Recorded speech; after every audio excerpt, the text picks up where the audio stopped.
ਅੱਜ ਦੀਆਂ ਖਬਰਾਂ ਵੱਲ ਚੱਲੀਏ ਤੇ ਅੱਜ ਪ੍ਰੈਜ਼ੀਡੈਂਟ ਡੋਨਲਡ ਟਰੰਪ ਉਹਨਾਂ ਨੇ 1 ਘੰਟੇ ਦੇ ਕਰੀਬ ਆਪਣੀ ਪ੍ਰੈਸ ਕਾਨਫਰੰਸ ਕੀਤੀ ਹੈਗੀ ਆ। ਪ੍ਰੈਸ ਕਾਨਫਰੰਸ ਦੇ ਵਿੱਚ H-1B ਵੀਜ਼ੇ ਨੂੰ ਲੈ ਕੇ ਜੋ ਉਹਨਾਂ ਨੇ ਇਹ ਕਿਹਾ ਆ ਵੀ $1,00,000 ਜਿਹੜੀ ਫੀਸ ਆ ਪਰ ਜਿਹੜੀ ਪਰਸਨ ਆ ਉਹ ਦੇਣੀ ਪਊਗੀ ਜਿਹੜੀ ਕੰਪਨੀ ਉਹ H-1B ਲਈ ਕਿਸੇ ਦਾ ਅਪਲਾਈ ਕਰੂਗੀ। ਉਸ ਦੇ ਨਾਲ ਪੂਰਾ ਅਮਰੀਕਾ ਨਹੀਂ, ਇੰਡੀਆ ਪੂਰੀ ਤਰ੍ਹਾਂ ਜਿਹੜਾ ਹਿੱਲ ਗਿਆ ਹੈਗਾ। ਕਿਉਂਕਿ ਲੱਖਾਂ ਨਹੀਂ ਮਿਲੀਅਨਸ ਦੇ ਵਿੱਚ ਜਿਹੜੇ ਭਾਰਤੀ ਮੂਲ ਦੇ ਲੋਕ ਆ ਉਹ H-1 ਵੀਜ਼ੇ ਤੇ ਹੈਗੇ ਆ। ਸੋ ਆਉਣ ਵਾਲੇ ਸਮੇਂ ਦੇ ਵਿੱਚ ਜਿਹੜੇ ਨਵੇਂ ਆਊਗੇ ਉਹਦਾ ਹੀ ਜਿਹੜਾ H-1B ਵੀਜ਼ਾ ਅਪਲਾਈ ਹੋਊਗਾ ਜੇ ਕੰਪਨੀ ਵਾਲੇ $1,00,000 ਜਿਹੜੀ ਉਹਦੀ ਐਪਲੀਕੇਸ਼ਨ ਫੀਸ ਆ ਉਹ ਫਾਈਲ ਕਰਨਗੇ। ਸੋ ਕਾਫੀ ਡਿਟੇਲ ਦੇ ਵਿੱਚ ਇਹ ਜੋ ਪ੍ਰੋਕਲਾਮੇਸ਼ਨ ਪ੍ਰੈਜ਼ੀਡੈਂਟ ਟਰੰਪ ਨੇ ਕੀਤਾ ਹੈਗਾ। ਸੋ ਬਹੁਤ ਜ਼ਿਆਦਾ ਸੋਸ਼ਲ ਮੀਡੀਆ ਦੇ ਉੱਤੇ ਡਿਸਕਸ਼ਨ ਚੱਲ ਰਹੀ ਆ। ਬਹੁਤ ਸਾਰੇ ਲੋਕ ਜਿਹੜੇ H-1B ਵੀਜ਼ੇ ਤੇ ਉਹ ਘਬਰਾਏ ਹੋਏ ਆ ਵੀ ਸਾਡੀ ਜੌਬ ਨਾ ਚੱਲ ਜਾਏ। ਕਿਉਂਕਿ ਕੰਪਨੀ ਨੂੰ ਜੇ $1,00,000 ਦੇਣਾ ਪਿਆ ਤੇ ਉਹ ਤਨਖਾਹ ਦਊਗੇ ਜਾਂ ਫੀਸ ਦਊਗੇ। ਸੋ ਵੱਖ-ਵੱਖ ਸਿਨੈਰੀਓ ਆ ਰਹੇ, ਕੋਈ ਕਹਿ ਰਿਹਾ ਵੀ ਜਿਹੜੇ ਪਹੁੰਚ ਚੁੱਕੇ ਆ ਉਹਨਾਂ ਲਈ ਨਹੀਂ ਆ, ਜਦੋਂ ਨਵੇਂ ਹੁਣ ਅਪਲਾਈ ਹੋਣੇ ਹੈਗੇ ਆ ਉਹਨਾਂ ਲਈ ਆ। ਕੁਛ ਇਹ ਵੀ ਕਹਿ ਰਿਹਾ ਵੀ ਸਿਰਫ ਇਹ 12 ਮਹੀਨੇ ਲਈ ਹੈਗਾ ਆ ਜਿਹੜਾ ਨਵਾਂ ਸੈਸ਼ਨ। ਸੋ ਕੁਛ ਵੀ ਆ ਪਰ ਇਸ ਨੇ ਜਿੱਦਾਂ ਪੂਰੀ ਤਰ੍ਹਾਂ ਜਿਹੜੀ ਖਾਸ ਕਰਕੇ ਭਾਰਤੀ ਕਮਿਊਨਿਟੀ ਦੇ ਜਿਹੜੇ ਲੋਕ ਹੈਗੇ ਆ ਉਹਨਾਂ ਨੂੰ ਹਿਲਾ ਕੇ ਰੱਖ ਦਿੱਤਾ ਹੈਗਾ। H-1B ਵੀਜ਼ੇ ਬਾਰੇ ਦੱਸਦੇ ਜਾਈਏ, ਇੱਕ ਹਿਸਾਬ ਦੇ ਨਾਲ ਯੂਐਸ ਵਰਕਫੋਰਸ ਨੂੰ ਇੱਕ ਸਪਲੀਮੈਂਟ ਕਰਨ ਦੇ ਲਈ ਇਹ ਬਣਾਇਆ ਗਿਆ ਸੀ। ਇਹ ਹਾਈ ਸਕਿਲਡ ਟੈਂਪਰੇਰੀ ਵਰਕਰ ਸੀਗੇ। ਪਰ ਕਹਿੰਦੇ ਵੀ ਜਿਹੜੇ ਟਰੰਪ ਹੋਣਾ ਦੇ ਤੇ ਜਿਹੜੀ ਕਹਿ ਲਓ ਵੀ ਪਿੱਛੇ ਜਿਹੜਾ ਹੁਣੇ ਬੀਤੇ ਦਿਨੀ ਮਾਰਿਆ ਚਾਰਲੀ ਕਰਕ, ਉਹ ਵੀ H-1B ਦੇ ਕਾਫੀ ਉਲਟ ਕਹਿੰਦਾ ਬੋਲਦਾ ਸੀ। ਕਹਿੰਦਾ ਵੀ ਅਮਰੀਕਨ ਵਰਕਰਸ ਨੂੰ ਇਹ ਰਿਪਲੇਸ ਕਰ ਰਿਹਾ, ਐਕਸਪਲੋਇਟ ਜਿਹੜਾ ਉਹ ਕੀਤਾ ਜਾ ਰਿਹਾ। ਕਹਿੰਦੇ H-1B ਦੇ ਤਹਿਤ ਵੇਜਿਸ ਸਪਰੈਸ ਹੋ ਰਹੀਆਂ। ਅਮਰੀਕਨ ਵਰਕਰ ਜਿਹੜੇ ਆ ਸਪੈਸ਼ਲੀ ਐਂਟਰੀ ਲੈਵਲ ਦੇ ਉੱਤੇ ਉਹ ਡਿਸਐਡਵਾਂਟੇਜ ਦੇ ਆ। ਕਾਰਨ ਇਹ ਆ ਵੀ ਕਹਿੰਦੇ ਵੀ ਜਿਹੜੇ ਫੋਰਨ ਸਟੈਮ ਵਰਕਰ ਆ ਉਹ 10 ਸਾਲਾਂ 20 ਸਾਲਾਂ ਚ ਡਬਲ ਤੋਂ ਵੱਧ ਜਿਹੜੇ ਹੋ ਗਏ ਆ। 2000 ਦੇ ਵਿੱਚ ਤੋਂ ਲੈ ਕੇ 2019 ਦੇ ਆંકੜੇ ਜਿਹੜੇ ਇਹਨਾਂ ਨੇ ਪੇਸ਼ ਕੀਤੇ, ਕਹਿੰਦੇ 1.2 ਮਿਲੀਅਨ ਤੋਂ 2.5 ਮਿਲੀਅਨ ਤੱਕ ਇਹ ਆંકੜਾ ਪਹੁੰਚ ਗਿਆ। ਜਿਹੜੇ stem science, technology, engineering, mathematics, overall ਜਿਹੜੀ ਇੰਪਲੋਇਮੈਂਟ ਆ ਇਸ ਦੇ ਵਿੱਚ 44.5% ਜਿਹੜੀ ਇਨਕਰੀਜ਼ ਜਿਹੜੀ ਹੋਈ ਆ, ਜਿਹੜੀ ਕਿ ਫੋਰਨ ਸਟੈਮ ਗਰੋਥ ਦੇ ਨਾਲੋਂ ਕਾਫੀ ਜ਼ਿਆਦਾ ਘੱਟ ਹੈਗੀ ਆ ਜਿਹੜੀ ਅਮਰੀਕਨ ਬੇਸ ਆ। ਕੰਪਿਊਟਰ ਤੇ ਮੈਥ ਆਕੂਪੇਸ਼ਨ ਉਹ ਕਹਿੰਦੇ ਵੀ ਫੋਰਨ ਵਰਕਫੋਰਸ ਦੀ ਇਸ ਦੇ ਵਿੱਚ ਵੀ ਪਰਸੈਂਟੇਜ ਵਧੀ ਆ 17.7 ਤੋਂ 26.1% ਦੇ ਉੱਤੇ ਹੋਈ ਆ। IT ਜਿਹੜਾ ਸੈਕਟਰ ਆ ਉਹਦੇ ਵਿੱਚ ਵੇਜ ਦੇ ਇਫੈਕਟ ਜਿਹੜੇ ਪਏ ਆ। H-1B ਕਹਿੰਦੇ ਬਹੁਤ ਜ਼ਿਆਦਾ ਵਧਿਆ ਆ। 32% ਤੋਂ 65% ਤੱਕ ਪਿਛਲੇ 5 ਫਿਸਕਲ ਈਅਰ ਦੇ ਵਿੱਚ ਪਹੁੰਚ ਗਏ ਆ। ਤੇ ਕਹਿੰਦੇ ਵੀ ਟੌਪ ਦੇ ਜਿਹੜੇ H-1B ਇੰਪਲੋਇਰ ਆ ਉਹ ਨਾਲ ਦੇ ਨਾਲ ਆਪਣੀ IT ਦਾ ਕੰਮ ਆਊਟਸੋਰਸ ਬਾਹਰਲੇ ਮੁਲਕਾਂ ਦੀਆਂ ਕੰਪਨੀਆਂ ਤੋਂ ਵੀ ਜਿਹੜਾ ਉਹ ਕਰਾਈ ਜਾ ਰਹੇ ਆ। H-1B ਦੇ ਐਂਟਰੀ ਲੈਵਲ ਦੀ ਤਨਖਾਹ ਇੱਕ ਫੁੱਲ ਟਾਈਮ US ਵਰਕਰ ਦੇ ਨਾਲੋਂ 36% ਘੱਟ ਆ। ਸੋ ਕਿਹੜੀ ਕੰਪਨੀ ਆ, ਆਪਾਂ ਬਾਰ-ਬਾਰ ਦੱਸਦੇ ਆ, ਇਹ ਹਰ ਵਾਰੀ ਇਹ ਗੱਲ ਕਰੀਦੀ ਆ। ਅਮਰੀਕਾ 'ਚ ਜਿੰਨੀਆਂ ਮਰਜ਼ੀ ਮੇਡ ਇਨ ਅਮਰੀਕਾ ਜੋ ਮਰਜ਼ੀ ਰੌਲਾ ਤੁਸੀਂ ਗੌਲਾ ਪਾਈ ਜਾਓ, ਕੈਪੀਟਲਿਸਟ ਮੁਲਕਾਂ ਦੇ ਵਿੱਚ ਜਿਹੜੀਆਂ ਕੰਪਨੀਆਂ ਆ ਉਹਨਾਂ ਨੂੰ ਆਪਣੇ ਬਾਟਮ ਲਾਈਨ ਦੇ ਨਾਲ ਮਤਲਬ ਆ। ਉਹਨਾਂ ਨੂੰ ਇਸ ਚੀਜ਼ ਦੇ ਨਾਲ ਮਤਲਬ ਆ ਵੀ ਮੈਨੂੰ ਮੁਨਾਫਾ ਕਿੱਥੇ ਹੋ ਰਿਹਾ, ਕਿੱਥੇ ਮੇਰੇ ਡਾਲਰ ਬਚਦੇ ਆ। ਸੋ H-1B ਹਾਇਰ ਕਰਕੇ ਕਹਿੰਦੇ ਵੀ ਸਾਨੂੰ 36% ਘੱਟ ਤਨਖਾਹ ਦੇਣੀ ਪੈਂਦੀ ਆ ਇੱਕ ਇੰਪਲੋਈ ਨੂੰ ਐਂਟਰੀ ਲੈਵਲ ਦੇ ਉੱਤੇ। ਸੋ ਜਿਹੜੀ ਫੈਡ ਦੀ ਨਿਊਯਾਰਕ ਦੀ ਸਟੱਡੀ ਆ ਉਹ ਕਹਿੰਦੇ 22 ਤੋਂ 27 ਸਾਲ ਦੀ ਉਮਰ ਦੇ ਗ੍ਰੈਜੂਏਟਸ ਆ, ਉਹਨਾਂ ਦੇ ਵਿੱਚ ਅਨਇੰਪਲੋਇਮੈਂਟ 6 ਤੋਂ 8% ਦੇ ਦਰਮਿਆਨ ਜਿਹੜੀ ਆ ਉਹ ਚੱਲ ਰਹੀ ਆ। ਤੇ ਇਹ ਜਿਹੜੀ ਸਿਚੁਏਸ਼ਨ ਇਸ ਟਾਈਮ ਬਣੀ ਪਈ ਆ। ਆਪਾਂ ਨੂੰ ਯਾਦ ਹੋਣਾ ਬੀਤੇ ਦਿਨੀ ਮਾਈਕਰੋਸਾਫਟ ਦਾ ਨੋਟਿਸ ਲਿਆ ਸੀ ਵਾਈਸ ਪ੍ਰੈਜ਼ੀਡੈਂਟ JD ਵੈਂਸ ਨੇ। ਉਹ ਕਹਿੰਦੇ ਵੀ 7-8 ਹਜ਼ਾਰ ਬੰਦਾ ਤੁਸੀਂ ਅਮਰੀਕੀ ਕੱਢ ਕੇ ਤੇ 4-5 ਹਜ਼ਾਰ H-1B ਤੁਸੀਂ ਵੀਜ਼ੇ ਅਪਲਾਈ ਜਿਹੜੇ ਕੀਤੇ ਆ, ਇਹ ਕਿੱਥੇ ਦਾ ਜਿਹੜਾ ਉਹ ਨਿਆਂ ਹੈਗਾ ਆ। ਸੋ ਇਸ ਟਾਈਮ ਮਾਗਾ ਦੇ ਵਿੱਚ H-1B ਦੇ ਉਲਟ ਬਹੁਤ ਜ਼ਿਆਦਾ ਸੁਰ ਜਿਹੜੇ ਉਹ ਤਿੱਖੇ ਹੋਏ ਆ।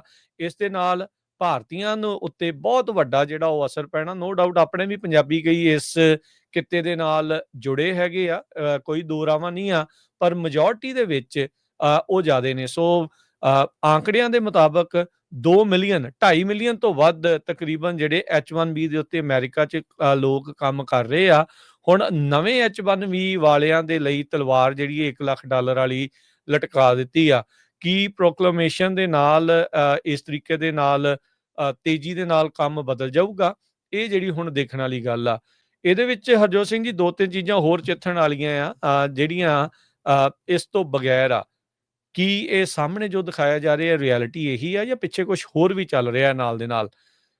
ਜੇ ਆਪਾਂ ਟੈਕ ਬਰੋਜ਼ ਦੀਆਂ ਗੱਲਾਂ ਸੁਣੀਏ, ਟੈਕ ਬਰੋਜ਼ ਤੋਂ ਮੇਰਾ ਭਾਵ ਵੀ ਜਿਹੜਾ ਮਾਰਕ ਜ਼ਕਰਬਰਗ ਫੇਸਬੁੱਕ ਵਾਲਾ, ਮੈਟਾ ਵਾਲਾ ਆ, ਚਾਹੇ ਉਹ ਸੁੰਦਰ ਪਿਚਾਈ ਗੂਗਲ ਵਾਲਾ ਆ, ਜਾਂ ਹੋਰ ਮਾਈਕਰੋਸਾਫਟ ਵਾਲੇ ਆ, ਨਡੇਲਾ ਹੋਣੀ ਆ, ਤੇ ਚਾਹੇ ਜਿਹੜੇ ਹੈਗੇ ਨੇ ਐਪਲ ਵਾਲੇ ਟਿਮ ਕੁੱਕ ਹੋਣੀ, ਇਹ ਸਾਰੇ ਜਾਣੇ ਇਹ ਕਹਿ ਰਹੇ ਆ ਵੀ AI ਸਾਡੀ ਇੰਨੀ ਕੁ ਐਡਵਾਂਸ ਹੋ ਗਈ ਆ, ਅਸੀਂ ਐਂਟਰੀ ਲੈਵਲ ਤੇ ਮਿਡ ਲੈਵਲ ਦੇ ਜਿਹੜੇ ਇੰਜੀਨੀਅਰਸ ਆ ਉਸ ਨੂੰ ਰਿਪਲੇਸ ਕਰ ਸਕਦੇ ਆ ਹੁਣ AI ਦੇ ਨਾਲ। ਜਿਹੜੀ ਆਪਣੇ ਕੰਜ਼ਿਊਮਰ ਲੈਵਲ ਦੇ ਉੱਤੇ AI ਜਿਹੜੀ ਹੁੰਦੀ ਆ, ਉਹ ਇੱਕ ਡਿਫਰੈਂਟ ਆ, ਉਹ ਆਪਾਂ ਨੂੰ ਥੋੜੀ ਪਿਛੜ ਕੇ ਮਿਲਦੀ ਆ, ਤੇ ਜਿਹੜੇ ਇਹਨਾਂ ਦੇ ਕੋਲ ਲੈਵਲ ਹੁੰਦਾ ਆ ਉਹ ਕਾਫੀ ਅਗਾਂਹ ਵਧੂ ਜਿਹੜਾ ਆਪਣੇ ਹਿਸਾਬ ਦੇ ਨਾਲ ਚੱਲ ਰਿਹਾ ਹੁੰਦਾ ਆ। ਦੂਜਾ, ਇਕੋਨਮੀ ਦੇ ਵਿੱਚ ਹਰਜੋਤ ਸਿੰਘ ਜੀ ਹਿਲਜੁਲ ਤਾਂ ਆਪਾਂ ਨੂੰ ਪਤਾ ਹੈ ਵੀ ਚੱਲ ਰਹੀ ਆ, ਪਤਾ ਨਹੀਂ ਕਿੱਦਾਂ ਦੀ ਸਿਚੁਏਸ਼ਨ ਹੋਣੀ ਆ। ਕੀ ਆਪਣੇ ਵੋਟਰ ਬੇਸ ਦੀਆਂ ਜੌਬਸ ਜਿਹੜੀਆਂ ਬਚਾਉਣ ਖਾਤਰ ਵੀ ਇਦਾਂ ਦਾ ਵੀ ਨਾਲ ਜਿਹੜਾ ਫੈਸਲਾ ਜਿਹੜਾ ਉਹ ਲਿਆ ਜਾ ਰਿਹਾ ਆ। ਸੋ ਹੋ ਬਹੁਤ ਕੁਛ ਰਿਹਾ ਆ, ਬਹੁਤ ਸਾਰੇ ਜਿਹੜੇ ਫੈਕਟਰਸ ਆ ਇਸ ਦੇ ਵਿੱਚ ਆਏ ਨੇ, ਪਰ H1B ਨਾਨ ਇਮੀਗ੍ਰੈਂਟ ਵੀਜ਼ੇ ਦੇ ਉੱਤੇ ਅੱਜ $1 ਲੱਖ ਦੇ ਲਈ ਜਿਹੜੀ ਫੀਸ ਆ ਉਹ ਬਣਾ ਦਿੱਤੀ ਗਈ ਆ। ਕੰਪਲਾਇੰਸ ਕਹਿੰਦੇ ਵੀ ਜਿਹੜਾ ਉਹ ਕਰਨਾ ਪਊਗਾ, ਕਹਿੰਦੇ H1B ਪਟੀਸ਼ਨ ਫਾਈਲ ਕਰਨੀ, ਏਲੀਅਨ ਜਿਹੜੇ ਆਊਟਸਾਈਡ US ਆ, ਇੰਪਲਾਇਰ ਨੂੰ obtain ਕਰਨਾ ਪਊਗਾ, ਰਿਟੇਨ ਕਰਨੀ ਪਊਗੀ ਡਾਕੂਮੈਂਟੇਸ਼ਨ ਵੀ $1 ਲੱਖ ਦੀ ਪੇਮੈਂਟ ਆਲਰੇਡੀ ਤੁਸੀਂ ਦੇ ਚੁੱਕੇ ਆ। ਸਟੇਟ ਡਿਪਾਰਟਮੈਂਟ ਉਸ ਨੂੰ ਵੈਰੀਫਾਈ ਕਰੂਗਾ।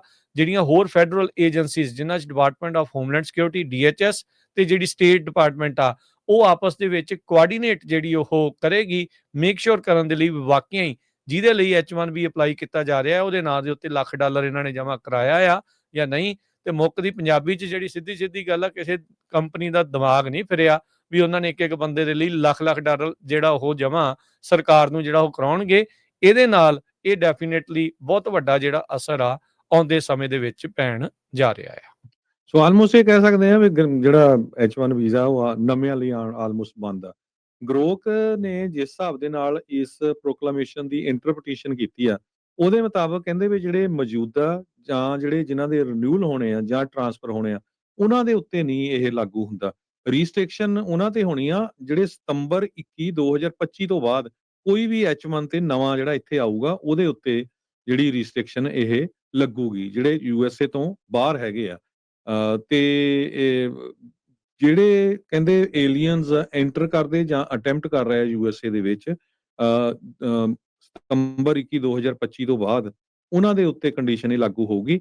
ਕੰਪਨੀ ਨੂੰ $1 ਲੱਖ ਪਹਿਲਾਂ ਹੋਮਲੈਂਡ ਸਿਕਿਉਰਿਟੀ ਦੇ ਕੋਲ ਡਿਪੋਜ਼ਿਟ ਕਰਨਾ ਪਊ। ਜੀ ਬਿਲਕੁਲ ਹਰਜੋਤ ਸਿੰਘ ਜੀ। ਸੋ ਕਾਮਰਸ ਦੇ ਜਿਹੜੇ ਸਕੱਤਰ ਨੇ ਹਾਵਰਡ ਲੁਟਨਿਕ, ਉਹਨਾਂ ਨੇ ਰਿਪੋਰਟਰਸ ਦੇ ਨਾਲ ਕਾਲ ਕਰਦੇ ਹੋਏ ਅੱਜ ਫਰਾਈਡੇ ਨੂੰ ਇੱਕ ਕਨਫਰਮ ਕੀਤਾ ਵੀ ਜਿਹੜਾ ਐਡਮਿਨਿਸਟ੍ਰੇਸ਼ਨ ਆ ਉਹ $1 ਲੱਖ ਪਰ ਸਾਲ, ਇੱਕ ਟਾਈਮ ਦੀ ਨਹੀਂ ਆ, ਹਰ ਸਾਲ ਦੀ ਕਹਿੰਦੇ ਫੀਸ ਆ ਇਹ $1 ਲੱਖ। ਹੁਣ ਤੁਸੀਂ ਹਿਸਾਬ ਲਾ ਲਓ $100,000 ਫੀਸ ਪਰ ਈਅਰ, ਤੇ ਵੈਟਿੰਗ ਕਾਸਟ ਤੇ ਕੰਪਨੀਆਂ ਦੇ ਨਾਲ ਕਹਿੰਦੇ ਵੀ ਗੱਲਬਾਤ ਕਰਕੇ ਜਿਹੜੀ ਇਹ ਲਾਈ ਗਈ ਆ। $1 ਲੱਖ ਦੇ ਉੱਤੇ ਵੈਟਿੰਗ ਫੀਸ ਜਿਹੜੀ ਇਹਨਾਂ ਨੇ ਐਕਸਟਰਾ ਜਿਹੜੀ ਆ ਉਹ ਲਾਉਣੀ ਆ। ਸੋ ਕਹਿੰਦੇ ਵੀ ਪੇਮੈਂਟ ਸਟਰਕਚਰ ਇਦਾਂ ਦਾ ਹੋਊਗਾ ਵੀ 3 ਸਾਲਾਂ ਦਾ ਜਾਂ ਇਕੱਠਾ 3 ਲੱਖ ਦੇ ਦਿਓ ਜਾਂ ਹਰ ਸਾਲ $1 ਲੱਖ ਜਿਹੜਾ ਆ ਉਹ ਇਸ ਦੇ ਵਿੱਚ ਤੁਸੀਂ ਜਿਹੜਾ ਉਹ ਦੇ ਸਕਦੇ ਹੈਗੇ ਆ। ਸੋ ਇਹ ਦੇਖਣ ਵਾਲੀ ਗੱਲ ਹੋਊਗੀ ਕੀ ਹੁੰਦਾ। ਇਲਨ ਮਸਕ ਦਾ ਵੀ ਇਸ ਗੱਲ ਤੋਂ ਬੜਾ ਇੱਟ ਖੜਕਾ ਹੋਇਆ ਸੀਗਾ ਟਰੰਪ ਹੁਣਾਂ ਦੇ ਨਾਲ। ਉਹ ਕਹਿੰਦੇ ਵੀ H1B ਤੋਂ ਬਗੈਰ ਤਾਂ ਕੰਮ ਔਖਾ ਆ। ਹੁਣ ਇਹ ਫੋਕੀ ਸ਼ੁਰਲੀ ਨਹੀਂ, ਇਸ ਲਈ ਮੈਂ ਨਾਲ ਹੀ ਜਿਹੜੀ ਖਬਰ ਆ ਉਹ ਦੱਸਦੇ ਜਾਈਏ।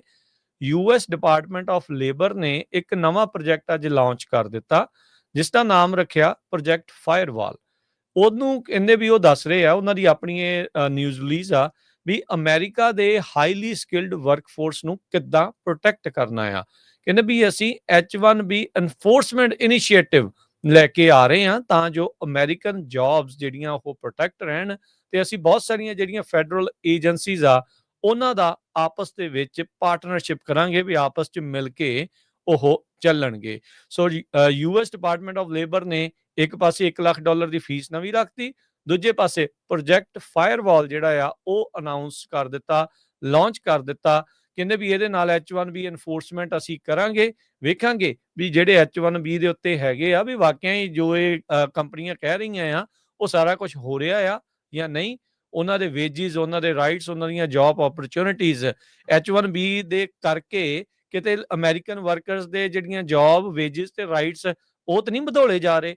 ਸੋ ਕਹਿੰਦੇ ਵੀ ਟਰੰਪ ਐਡਮਿਨਿਸਟ੍ਰੇਸ਼ਨ ਨੇ ਆਪਣੀ ਕਮਿਟਮੈਂਟ ਸ਼ੋ ਕੀਤੀ ਆ ਤੇ ਅਸੀਂ ਜਿਹੜੇ ਅਮਰੀਕਨਸ ਆ ਉਹਨਾਂ ਨੂੰ ਘੱਟੇ ਦੇ ਵਿੱਚ ਨਹੀਂ ਛੱਡਣਾ। ਸੋ ਅਸੀਂ ਜਿਹੜੀ ਇਕਨੋਮਿਕ ਡੋਮੀਨੈਂਸ ਆ ਉਹ ਆਪਣੀ ਮੁੜ ਦੁਬਾਰਾ ਜਿਹੜੀ ਰੀਐਸਟੈਬਲਿਸ਼ ਕਰਨੀ ਆ।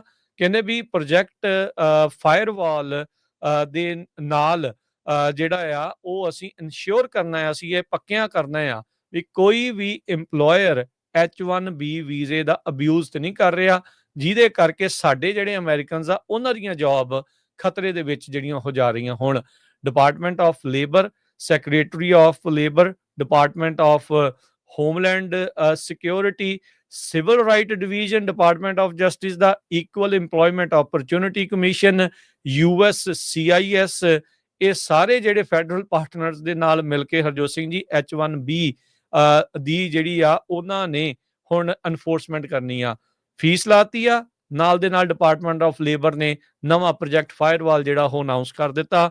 ਸੋ ਜਿਨ੍ਹਾਂ ਦੇ ਜ਼ਰੀਏ H1B ਵਾਲੇ ਇੱਥੇ ਆਏ ਹੋਏ ਆ ਉਹ ਇੰਪਲਾਇਰ ਵੀ ਭਾਈ ਆਪਣੇ ਹੁਣ ਕਾਗਜ਼ ਪੱਤਰ ਜਿਹੜਾ ਉਹ ਚੈੱਕ ਕਰ ਲੈਣ। ਆਉਂਦੇ ਸਮੇਂ ਦੇ ਵਿੱਚ ਬਾਅਦ ਫਿਰ ਵੱਡੇ ਵੱਡੇ ਫਾਈਨਾਂ ਦੀਆਂ ਵੀ ਨਹੀਂ ਤਾਂ ਨਿਊਜ਼ ਜਿਹੜੀਆਂ ਉਹ ਆਪਾਂ ਨੂੰ ਸਾਹਮਣੇ ਆਉਣਗੀਆਂ।